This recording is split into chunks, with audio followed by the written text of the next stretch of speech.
کیا محبت میں زنا جائز ہے؟ ایک عورت حضرت علی رضی اللہ تعالیٰ عنہ کی خدمت میں حاضر ہوئی اور آ کر کہنے لگی، اے علی رضی اللہ تعالیٰ عنہ، آپ علم کا سمندر ہیں، مجھے بڑی شدت سے اس سوال کا جواب چاہیے کہ کیا محبت میں زنا کر سکتے ہیں؟ حضرت علی رضی اللہ تعالیٰ عنہ نے فرمایا کہ بسم اللہ الرحمن الرحیم، زنا ایک قرض ہے۔ ایک بادشاہ کے سامنے کسی عالم نے یہ مسئلہ بیان کیا کہ زانی کے عمل کا قرض اس کی اولاد یا اس کے اہل خانہ میں سے کسی نہ کسی کو چکانا پڑتا ہے۔ اس بادشاہ نے سوچا کہ میں اس کا تجربہ کرتا ہوں۔ اس کی بیٹی حسن و جمال میں بے مثال تھی۔ اس نے شہزادی کو بلا کر کہا کہ عام سادہ کپڑا پہن کر اکیلی بازار میں جاؤ، اپنے چہرے کو کھلا رکھو اور لوگ تمہارے ساتھ جو معاملہ کریں وہ ہو بہو آ کر مجھے بتاؤ۔ شہزادی نے بازار کا چکر لگایا، مگر جو غیر محرم شخص اس کی طرف دیکھتا وہ شرم و حیا سے نگاہیں جھکا لیتا۔ کسی مرد نے اس شہزادی کے حسن و جمال کی طرف دھیان ہی نہیں دیا۔ سارے شہر کا چکر لگا کر جب شہزادی اپنے محل میں داخل ہونے لگی تو راہداری میں کسی ملازم نے محل کی خادمہ سمجھ کر روکا، گلے لگایا، بوسہ لیا اور بھاگ گیا۔ شہزادی نے بادشاہ کو سارا قصہ سنایا تو بادشاہ رو پڑا اور کہنے لگا کہ میں نے ساری زندگی غیر محرم سے اپنی نگاہوں کی حفاظت کی ہے، البتہ ایک مرتبہ میں غلطی کر بیٹھا اور ایک غیر محرم لڑکی کو گلے لگا کر اس کا بوسہ لیا تھا۔ میرے ساتھ بھی وہی کچھ ہوا جو میں نے اپنے ہاتھوں سے کیا تھا۔ سچ ہے کہ زنا ایک قصاص والا عمل ہے جس کا بدلہ ادا ہو کر رہتا ہے۔ ہمیں اس واقعے سے عبرت حاصل کرنا چاہیے، ایسا نہ ہو کہ ہماری کوتاہی کا بدلہ ہماری اولادیں چکاتی پھریں۔ جو شخص چاہتا ہے کہ اس کے گھر کی عورتیں پاک دامن بن کر رہیں، اسے چاہیے کہ وہ غیر محرم عورتوں سے بے طمع ہو جائے۔ اسی طرح جو عورتیں چاہتی ہیں کہ ہمارے خاوند نیکوکاری کی زندگی گزاریں، بے حیائی والی کاموں کو چھوڑ دیں، انہیں چاہیے کہ وہ غیر محرم مردوں کی طرف نظر اٹھانا بھی چھوڑ دیں تاکہ پاک دامنی کا بدلہ پاک دامنی کی صورت میں مل جائے۔ رہ گئی بات کہ اگر کسی نے پہلے یہ کبیرہ گناہ کیا ہے تو توبہ کا دروازہ کھلا ہے۔ سچی توبہ کے ذریعے اپنے رب کو منائیں تاکہ دنیا میں قصاص سے بچ جائیں اور آخرت میں ذلت و رسوائی سے چھٹکارا پائیں۔ بنی اسرائیل میں ایک عابد تھے، 60 سال اس عبادت الہی میں گزر چکے تھے۔ شیطان نے اسے ورغلانا چاہا لیکن وہ قابو میں نہ آیا۔ اس نے ایک عورت پر اپنا اثر ظاہر کیا کہ گویا اسے جنات ستا رہی ہیں، اور اس عورت کے بھائیوں کو یہ وسوسہ ڈالا کہ اس کا علاج اس عابد سے ہو سکتا ہے۔ یہ اس عورت کو اس عابد کے پاس لائے۔ اس نے علاج معالجہ یعنی دم کرنا شروع کیا اور یہ عورت یہیں رہے گی۔ ایک دن عابد اس کے پاس ہی تھا جو شیطان نے اس کے خیالات خراب کرنے شروع کیے، یہاں تک کہ وہ زنا کر بیٹھا اور وہ حاملہ ہو گئی۔ اب رسوائی کے خوف سے شیطان نے چھٹکارے کی صورت بتائی کہ اس عورت کو مار ڈالو ورنہ راز کھل جائے گا۔ چنانچہ اس نے اسے قتل کر ڈالا۔ ادھر اس نے جا کر عورت کے بھائیوں کو شک دلوایا، وہ دوڑے آئے۔ شیطان راہب کے پاس آئے اور کہا وہ لوگ آ رہی ہیں، اب عزت بھی جائے گی اور جان بھی جائے گی۔ اگر مجھے خوش کر لے اور میرا کہا مان لے تو عزت اور جان دونوں بچ سکتی ہے۔ اس نے کہا جس طرح تو کہے میں تیار ہوں۔ شیطان نے کہا مجھے سجدہ کر۔ عابد نے سجدہ کر لیا۔ یہ کہنے لگا تف ہے تجھ پر کم بخت، میں تو اب تجھ سے بیزار ہوں، میں تو اللہ سے ڈرتا ہوں جو رب العالمین ہے۔ ایک اور روایت میں اس طرح ہے کہ ایک عورت بکریاں چرایا کرتی تھی اور ایک راہب کی خانقاہ تلے رات گزارا کرتی تھی۔ اس کے 4 بھائی تھے۔ ایک دن شیطان نے راہب کو گدگدایا اور اس سے زنا کر بیٹھا، اسے حمل رہ گیا۔ شیطان نے راہب کے دل میں ڈالا کہ اب رسوائی ہوگی، اس سے بہتر یہ ہے کہ اسے مار ڈال اور کہیں دفن کر دے، تیرے تقدس کو دیکھتے ہوئے تیری طرف تو کسی کا خیال بھی نہ جائے گا، اور اگر بالفرض پھر بھی کچھ پوچھ گچھ ہوگی تو جھوٹ موٹ کہہ دینا، بھلا کون ہے جو تیری بات کو غلط جانے۔ اس کی سمجھ میں بھی یہ بات آ گئی۔ ایک روز رات کے وقت موقع پا کر اس عورت کو جان سے مار ڈالا اور کسی اجاڑ جگہ زمین میں دبا دیا۔ اب شیطان اس کے 4 بھائیوں کے پاس پہنچا اور ہر ایک کے خواب میں اسے سارا واقعہ کہہ سنایا اور اس کے دفن کی جگہ بھی بتا دی۔ صبح جب یہ جاگے تو ایک نے کہا آج کی رات تو میں نے ایک عجیب خواب دیکھا ہے، ہمت نہیں پڑتی کہ آپ سے بیان کروں۔ دوسرے نے کہا نہیں کہو تو صحیح۔ چنانچہ اس نے پورا خواب بیان کیا کہ اس طرح فلاں عابد نے اس سے بدکاری کی، پھر جب حمل ٹھہر گیا تو اسے قتل کر دیا اور فلاں جگہ اس کی لاش دبا آیا ہے۔ ان تینوں میں سے ہر ایک نے کہا مجھے بھی یہی خواب آیا ہے۔ اب تو انہیں یقین ہو گیا کہ خواب سچا ہے۔ چنانچہ انہوں نے جا کر اطلاع دی اور بادشاہ کے حکم سے اسی راہب کو اس خانقاہ سے ساتھ لیا اور اس جگہ پہنچ کر اس کی لاش برآمد کی۔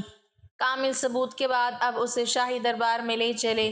اس وقت شیطان اس کے سامنے ظاہر ہوتا اور کہتا ہے یہ سب میرے کرتوت ہیں، اب بھی اگر تو مجھے راضی کر لے تو جان بچا دوں گا۔ اس نے کہا جو تو کہے کروں گا کہ مجھے سجدہ کر لے۔ اس نے یہ بھی کر دیا۔ بس پورا بے ایمان بنا کر شیطان کہتا ہے کہ میں تو تجھ سے بری ہوں، میں تو اللہ تعالیٰ سے جو تمام جہانوں کا رب ہے ڈرتا ہوں۔ چنانچہ بادشاہ نے حکم دیا اور پادری صاحب کو قتل کر دیا گیا۔ مشہور ہے کہ اس پادری کا نام برسیسا تھا۔ حضرت علی رضی اللہ تعالیٰ عنہ، حضرت عبداللہ بن مسعود رضی اللہ تعالیٰ عنہ، طاؤس رحمۃ اللہ علیہ، مقاتل بن حیان رحمہ اللہ علیہ وغیرہ سے یہ قصہ مختلف الفاظ سے کی پیشی کے ساتھ مروی ہے۔ حضرت یحییٰ علیہ السلام سے پوچھا گیا کہ آپ تو اللہ تعالیٰ کے نبی ہیں، ذرا یہ بات بتا دیجئے کہ زنا کی ابتدا کیسے ہوتی ہے؟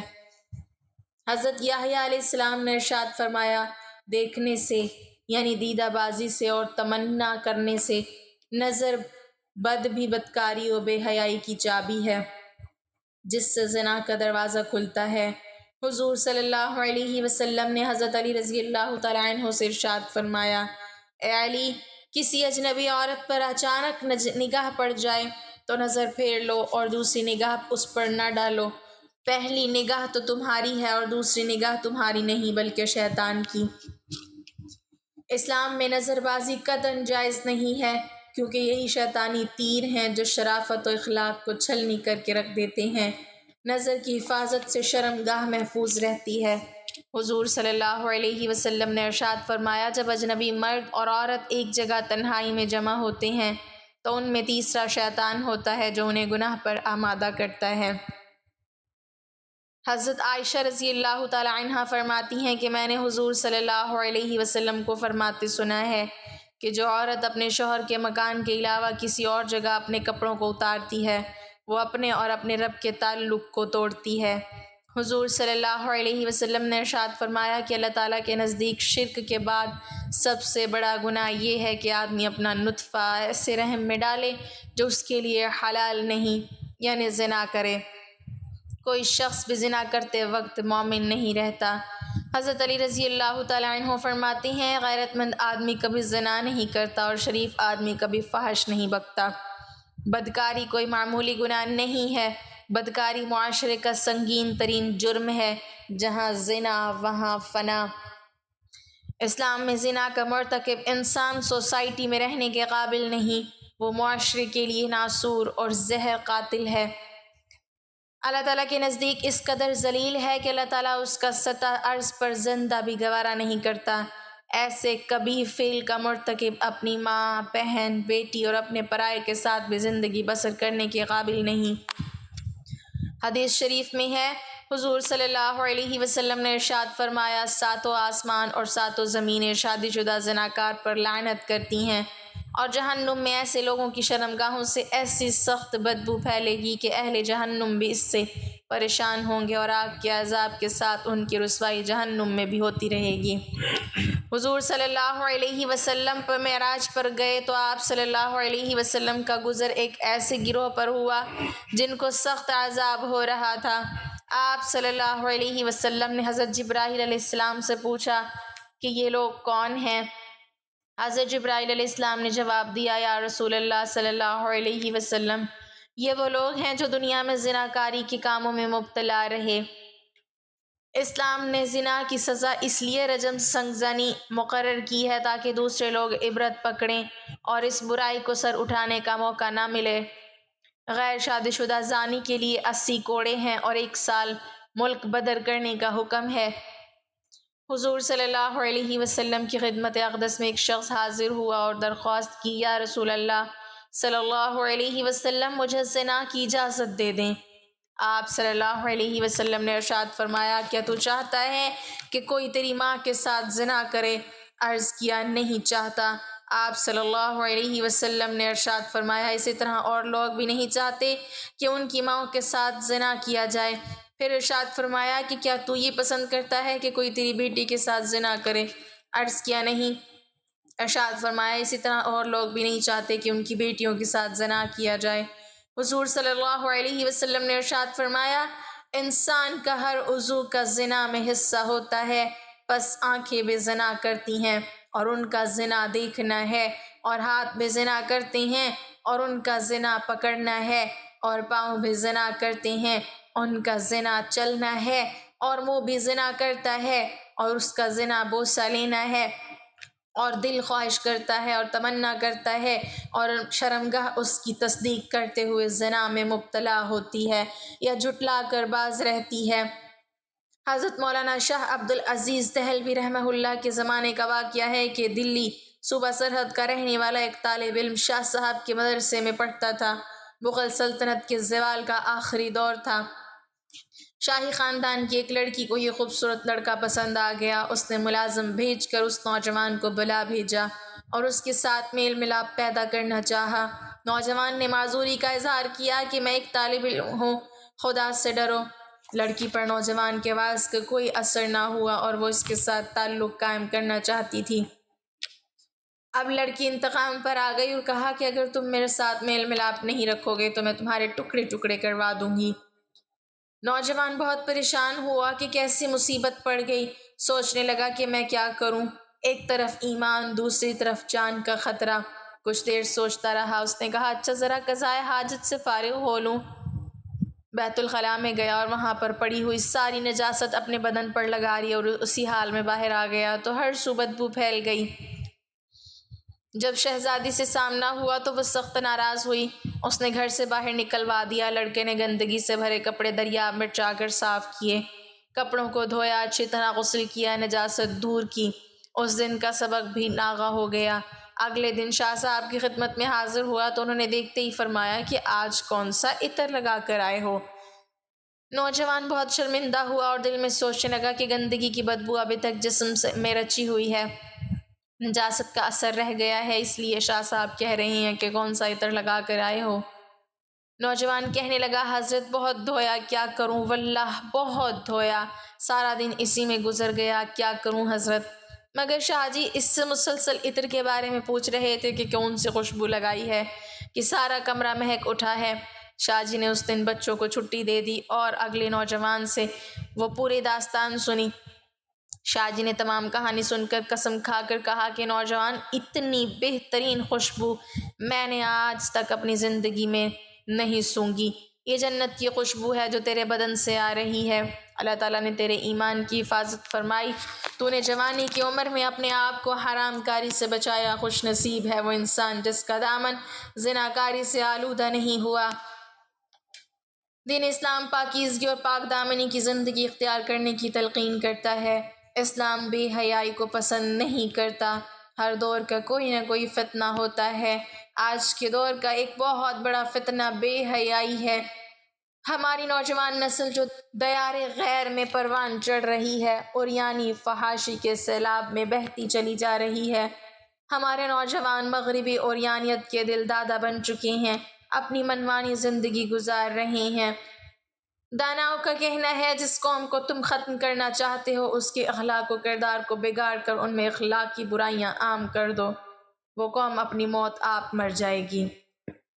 ایک عورت کا حضرت علی رضی اللہ تعالی عنہ سے سوال۔ علم کے سمندر شیر خدا حضرت علی رضی اللہ تعالی عنہ نے کیا خوبصورت جواب دے کر اس عورت کی رہنمائی فرمائی۔ محترم ناظرین، ایک عورت حضرت علی رضی اللہ تعالی عنہ کی خدمت میں حاضر ہوئی اور آ کر کہنے لگی اے علی رضی اللہ تعالی عنہ، آپ شیر خدا ہیں، رسول اللہ صلی اللہ علیہ وسلم نے آپ کو علم کا دروازہ قرار دیا ہے۔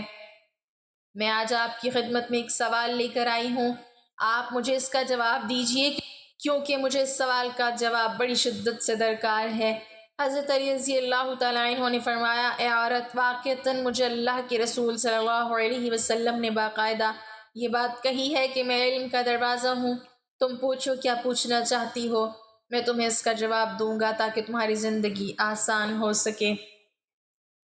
اب وہ عورت آپ رضی اللہ تعالیٰ عنہ سے کہتی ہے کہ اے علی، میں ایک شخص سے بڑی محبت کرتی ہوں اور وہ شخص مجھ سے محبت کرتا ہے۔ میں اس شخص سے محبت کرتی ہوں صرف اور صرف اپنی روح کی تسکین کے لیے، لیکن وہ شخص مجھے چھونے کی کوشش کرتا ہے، وہ میرے جسم کی جانب اپنا ہاتھ بڑھانے کی کوشش کرتا ہے، وہ مجھے چھو کر اپنی نفسانی خواہشات کا اظہار کرنا چاہتا ہے، انہیں پورا کرنا چاہتا ہے۔ اے علی، میں پوچھنا یہ چاہتی ہوں کہ اگر وہ اپنی نفسانی خواہش کو پورا کر لے تو کیا یہ جائز ہے؟ جب حضرت علی رضی اللہ تعالیٰ عنہ سے یہ پوچھا گیا تو حضرت علی رضی اللہ تعالیٰ عنہ نے فرمایا، اے عورت، محبت وہ ہوتی ہے جس محبت کے اندر انسان دوسرے انسان کی عزت کرے۔ ادب پہلا کرینہ ہے محبت کے کرینوں میں۔ اگر کوئی کسی سے محبت کرتا ہے تو وہ سب سے پہلے اس کی عزت کرتا ہے۔ اگر وہ شخص تمہاری واقعتاً عزت کرے تو اس کا مطلب یہ ہے کہ وہ تم سے سچی محبت کرتا ہے، لیکن وہ تمہیں اپنے فائدے کے لیے استعمال کر رہا ہے، جس میں محبت کا دور دور تک کوئی نام و نشان موجود نہیں ہے۔ لہٰذا اگر تمہیں یہ لگتا ہے کہ یہ محبت ہے تو تم غلط ہو، یہ محبت نہیں ہے، بلکہ یہ تو سراسر اپنی ہوس کو مٹانے کا ایک طریقہ کار ہے۔ محترم ناظرین، اصل محبت کا تعلق انسان کی زندگی کے اس لمحے سے ہوتا ہے جس لمحے میں اسے یہ احساس ہو جائے کہ کوئی شخص مجھ سے پیار کرتا ہے، اور اس چیز کو سوچتے ہوئے اس کا دل و دماغ روشن ہو جائے اور وہ مزید کسی چیز کی دنیا سے توقع نہ کرتا ہو، کیونکہ وہ چاہے کہ میں زندگی میں جو چیز چاہتا تھا وہ مجھے مکمل طور پر دستیاب ہو چکی ہے، اور اب میری زندگی انتہائی سہل اور آسان ہو گئی ہے۔ اب آپ کو آج کی اس ویڈیو میں زنا کے بارے میں بھی بتایا جائے گا کہ اس کے بارے میں اسلامی ارشادات کیا ہیں۔ شادی سے پہلے اگر بیوی نے زنا کیا ہو اور اس کے شوہر کو شادی کے بعد اپنی بیوی کے زنا کے بارے میں معلوم ہو جائے تو وہ شوہر کو کیا کرنا چاہیے؟ ایک آدمی نے بازاری عورت سے شادی کی۔ شادی سے پہلے وہ مرد اس عورت سے ناجائز تعلقات قائم کرتا رہا ہے اور اب انہوں نے شادی کر لی ہے۔ قاری صاحب کہتے ہیں کہ جسے زنا کیا جائے اس سے نکاح نہیں ہو سکتا۔ قاری صاحب کی یہ بات درست ہے، واقعی ایسا نکاح حرام ہے۔ اللہ تعالیٰ فرماتے ہیں سورۃ نور میں، وہ حرام کیا گیا اوپر ایمانداروں کے زانیہ کا زانی یا مشرک کے ساتھ نکاح مومنوں پر حرام ہے۔ حافظ ابن حکیم رحمۃ اللہ علیہ فرماتے ہیں اس مقام پر زانی کا اسم اشارہ سے زنا مراد دینا ضعیف اور کمزور ہے۔ نیز نکاح کے سلسلے میں اللہ تعالیٰ کا فرمان وہ پاک دامن ہونا اعلانیہ زنا کرنے والی، نہ چھپے یاروں والی اور نہ پکڑنے والے، نہ چھپے دوست، اس بات کی دلیل ہے کہ نکاح کے منعقد ہونے کے لیے مرد اور عورت دونوں کا عفیف اور پاک دامن ہونا بہت ضروری ہے۔ محترم ناظرین، اگر کوئی عورت مرد زنا کر لیں تو کیا ان دونوں کا آپس میں نکاح جائز ہوگا؟ اور اگر شادی کے بعد پتہ چلے کہ میاں بیوی میں سے کسی ایک نے ماضی میں زنا کیا تھا تو ان کے نکاح کا کیا حکم ہوگا؟ بہت سی چھوٹی باتوں کی طرح یہ بات بھی ہمارے معاشرے میں کم علمی کی وجہ سے مشہور ہے کہ زنا کرنے والے مرد اور عورت آپس میں نکاح کر ہی نہیں سکتے، جبکہ یہ بات غلط ہے۔ بلا شبہ یہ ایک غلیظ ترین گناہ عظیم ہے، مگر ان کو نکاح سے روکنا درست نہیں، بلکہ اگر کسی سے یہ جرم ہو جاتا ہے تو ان کو آپس میں ہی نکاح کرنا چاہیے تاکہ ان کے معاملات آپس میں ہی رہیں، اور ان کا نکاح بالکل جائز ہے اور ہو سکتا ہے، مگر یہ شرط ہے کہ وہ نکاح سے پہلے سچے دل سے توبہ کر لیں۔ تفصیل کچھ اس طرح سے ہے، زانیہ اور عطیہ ثانی مرد کا نکاح اس وقت تک صحیح نہیں جب تک وہ توبہ نہ کر لیں، اور اگر عورت یا مرد توبہ نہیں کرتا تو ان کا نکاح صحیح نہیں ہوگا۔ یہ اشارہ عقد نکاح کی طرف ہے، یعنی یہ جانتے ہوئے کہ فلاں عورت بدکار ہے، اس سے نکاح کرنا مومن مردوں کے لیے حرام ہے۔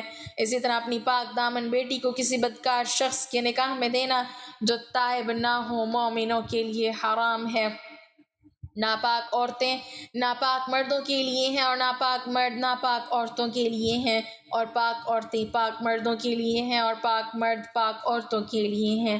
اللہ تعالیٰ نے دوسرے مقام پر بھی مردوں اور عورتوں کے لیے نکاح کے لیے دونوں کے پاک دامن ہونے کی اور بدکاری نہ ہونے کی شرط لگائی ہے، اور مومن عورتوں میں سے پاک دامن عورتیں اور ان لوگوں کی پاک دامن عورتیں جنہیں تم سے پہلے کتاب دی گئی، جب تم انہیں ان کے مہر دے دو اس حالت میں کہ تم قید نکاح میں لانے والے ہو، بدکاری کرنے والے نہیں ہو اور نہ چھپی آشنائیں بنانے والے۔ شان نزول میں مروی حدیث رسول صلی اللہ علیہ وسلم سے بھی ثابت ہوتا ہے کہ بدکار عورت یا بدکار مرد سے جو تائب نہ ہو نکاح حرام ہے۔ عبداللہ بن عمر رضی اللہ تعالی عنہ بیان کرتے ہیں کہ ایک آدمی جسے مرثد بن ابی مرثد کہا جاتا تھا، وہ مکہ سے قیدی اٹھا کر مدینہ لایا کرتا تھا، اور مکہ میں ایک بدکار عورت تھی جسے اناق کہا جاتا تھا، اور اس کی دوست تھی۔ مرثد بن ابی مرثد نے مکہ میں قید ایک آدمی سے وعدہ کیا تھا کہ وہ اسے اٹھا لے جائے گا۔ اس کا بیان ہے کہ میں مکہ سے آیا ہوں اور میں نے چاندنی رات میں مکہ کی ایک دیوار کے سائے میں تھا کہ اناق آئی، اس نے دیوار کے ساتھ میرے سایہ دیکھا۔ جب وہ میرے پاس پہنچی تو اس نے مجھے پہچان لیا، کہنے لگی مرثد ہو؟ میں نے کہا مرثد ہوں۔ کہنے لگی آؤ ہمارے پاس رات گزارو۔ میں نے کہا اناق، اللہ نے زنا حرام قرار دیا ہے۔ اس نے آواز دی خیمے والو، یہ وہ آدمی ہے جو تمہارے آدمی اٹھا لے جاتا ہے۔ چنانچہ 8 آدمی میرے پیچھے لگ گئے اور میں مکہ کے ایک پہاڑ میں چلنے لگا، حتیٰ کہ اس کی ایک غار تک پہنچ کر اس میں داخل ہو گیا۔ وہ لوگ آئے حتیٰ کہ میرے سر پر آ کر کھڑے ہوئے اور انہوں نے پیشاب کی تو ان کا پیشاب میرے سر پر گرا، مگر اللہ تعالیٰ نے انہیں مجھ سے اندھا کر دیا۔ پھر وہ آپس میں چلے گئے۔ میں بھی دوبارہ اپنے ساتھی کے ساتھ آیا اور اسے اٹھایا۔ وہ آدمی بھاری تھا، یہاں تک کہ میں اسے اصغر تک لے آیا، یعنی مکہ سے باہر جہاں اصغر گھاس تھی۔ اس کی بھاری بھیڑی کھولی اور اسے اس طرح لے کر چلا کہ میں اسے اٹھاتا تھا اور وہ مجھے تھکا دیتا تھا، حتیٰ کہ میں مدینے پہنچ گیا تو میں رسول اللہ صلی اللہ علیہ وسلم کے پاس آیا اور کہا یا رسول اللہ، میں اناق سے نکاح کر لوں؟ میں نے 2 مرتبہ یہ بات کہی۔ پہلے تو رسول اللہ صلی اللہ علیہ وسلم خاموش رہے، مجھے کوئی جواب نہیں دیا۔ تو پھر رسول اللہ صلی اللہ علیہ وسلم نے فرمایا مرثد کسی زانیہ یا مشرکہ سے زانیہ یا مشرک نکاح نہیں کرتا، اس لیے اس اناق سے نکاح مت کر۔ سنن ابو داؤد میں لکھا ہے کہ کسی بھی شخص کے لیے ایسی عورت سے نکاح کرنا جائز نہیں جس سے زنا ہو چکا ہو، اور یہ مومنوں پر حرام کر دیا گیا۔ زانی مرد اور زانی عورت سے نکاح حرام ہونے کی یہ واضح دلیل ہے، جب تک وہ توبہ نہیں کرتے اس سے نکاح حرام ہے، اور اسی طرح زانی مرد سے بھی جب تک وہ توبہ نہ کرے نکاح کرنا جائز نہیں۔ لیکن اگر زانی مرد یا زانی عورت زنا کے بعد سچی توبہ کر لیں اور اپنے گناہ پر شرمندہ ہوں تو ان کا آپس میں بھی نکاح جائز ہے، اور کسی اور کے ساتھ نکاح بھی جائز ہے۔ جیسے کہ کوئی مشرک عورت شرک سے توبہ کر کے مسلمان ہو جائے تو ان کے لیے نکاح جائز ہے۔ مکمل جس نے توبہ کی اور ایمان لے آیا اور عمل کیا نیک، یہ لوگ ہیں جن کی برائیاں اللہ نیکیوں میں بدل دے گا، اور اللہ ہمیشہ بے حد بخشنے والا نہایت رحم کرنے والا ہے۔ دعا ہے کہ اللہ تعالیٰ میرا سنانا اور آپ کا سننا اپنی بارگاہ الہی میں قبول اور منظور فرمائے، آمین۔ ناظرین، کمنٹ باکس میں اللہ تعالیٰ کے 99 ناموں میں سے ایک نام ضرور ٹائپ کریں۔